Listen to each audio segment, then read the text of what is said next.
প্রথমে যেদিকে চোখ রাখবো, ভাঙড়ের তৃণমূলের অঞ্চল সভাপতি রাজ্জাক খাঁ খুনের ঘটনায় গ্রেপ্তার আরো এক তৃণমূল নেতা। গ্রেপ্তার তৃণমূল নেতা আজহারউদ্দিন মোল্লা। 2023-এর পঞ্চায়েত নির্বাচনে আইএসএফ এর টিকিটে জয়ী হয়েছিলেন আজহারউদ্দিন মোল্লা।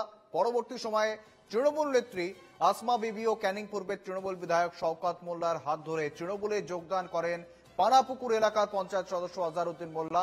গত লোকসভায় ভোটের গণনার আগের দিন পানাপুকুর এলাকায় বোমা বিস্ফোরণ হয়। সেই বিস্ফোরণের ঘটনায় ঝলসে গিয়েছিল এই আজহারউদ্দিন সহ বেশ কয়েকজন, তাদের মধ্যে একজনের মৃত্যুও হয়। বর্তমানে গ্রেপ্তার এই আজহারউদ্দিন, অর্থাৎ আরো একজন তৃণমূল নেতা রাজ্জাক খাঁ খুনে তাকে আটক করা হলো। সঙ্গে রয়েছেন প্রতিনিধি সঞ্জনা লাহিড়ী। সঞ্জনা, রাজ্জাক খাঁ খুনে আরো একজন তৃণমূল নেতা পুলিশের জালে, কি আপডেট রয়েছে সঞ্জনা?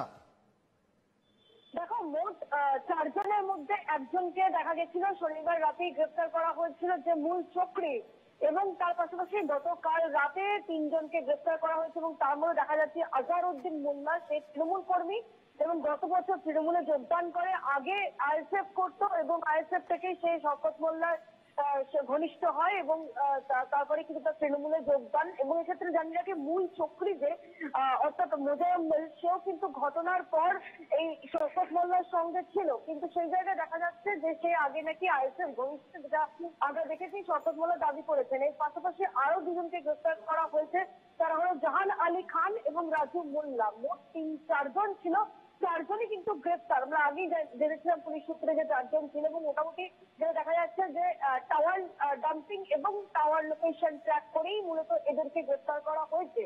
এবং যেটা দেখা যাচ্ছে 3 জনেই বিজয়গঞ্জ বাজার এলাকার বাসিন্দা, সেখানকার একটি আবাসন থেকে মূলত এদেরকে গ্রেফতার করা হয়। ঘটনার পর থেকে এরা কিন্তু সকলেই গা ঢাকা দিয়ে ছিল এবং এলাকাতেই ছিল, ভাঙড় এলাকাতেই ছিল, কিন্তু বিভিন্ন জায়গাতেই গা ঢাকা দিয়েছিল।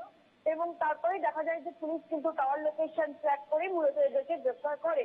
এবং এখন যেটা পুলিশের বিষয়, তদন্তের বিষয়, যে এই যে যেগুলো ব্যবহার করা হয়েছিল, যে ধরনের আর্মস বা যে হাসুয়া ব্যবহার করা হয়েছিল, সেগুলো কোথায়, সেইগুলো কিন্তু মূলত এখন জানার চেষ্টা করছে পুলিশ। কিন্তু তার আগে আজকে বারুইপুর আদালতে এদেরকে পেশ করা হবে এবং নিজেদের হেফাজতে নিয়ে মূলত পুলিশ কিন্তু জানার চেষ্টা করবে যে এই খুনে ব্যবহৃত অস্ত্রগুলো কোথায় রাখা হয়েছে। তবে এক্ষেত্রে জানিয়ে রাখি তোমাকে যে দেখা গিয়েছে যে দলীয় শত্রুতা বা দেখা যাচ্ছে যে এলাকার যে ক্ষমতা করায়ত্ত করে ফেলেছিল সে এই রাজ্জাক খাঁ। একেবারে সঞ্জনা, এখানেই ঘটনা আমরা দেখেছিলাম। রাজ্জাক খাঁয়ের দাদা, তিনি কিন্তু রীতিমতো দাবি করেছিলেন এই ঘটনার বা এই খুনের পিছনে রয়েছে গোষ্ঠী কোন্দল।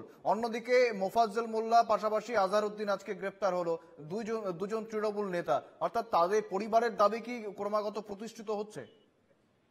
একদমই। দেখো, আমরা দেখেছিলাম যে ঘটনার পরে তার পরিবার কিন্তু স্পষ্টত এটাই দাবি করেছিল যে দলের তরফ থেকে কোনো শত্রুতা বা দলের অন্দরমহলে শত্রুতার বীজ কিন্তু দানা বেঁধেছে। এবং সেটাই কিন্তু আরো স্পষ্ট। আমরা এর আগেও খবর করেছি যে বিজয়গঞ্জ বাজারের একটা নতুন করে আবার দায়িত্ব নিয়েছিলেন রাজ্জাক খাঁ। এলাকায় তার প্রভাব ধীরে ধীরে কিন্তু বিস্তার লাভ করছিল, দলে অত্যন্ত সক্রিয় সদস্য হয়ে উঠেছিল এই রাজ্জাক খাঁ। সেখান থেকেই কিন্তু মূলত শত্রুতার একটা সূত্রপাত। দেখা যাচ্ছিল যে রাজ্জাক খাঁ সে নিজেকে দলে অনেকটা বেশি করে প্রস্ফুটিত করে তুলছে।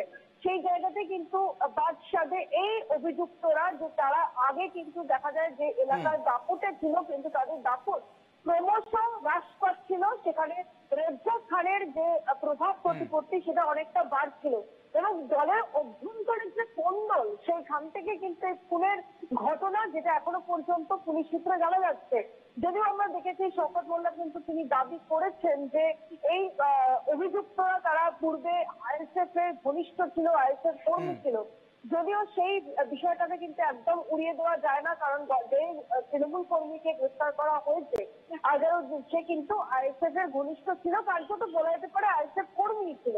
কিন্তু তবে পুলিশের তদন্ত কোন দিকে এগোয়, শেষমেশ আমাদের অবশ্যই সেদিকে নজর থাকবে। তুমি সঙ্গে থেকো সঞ্জনা।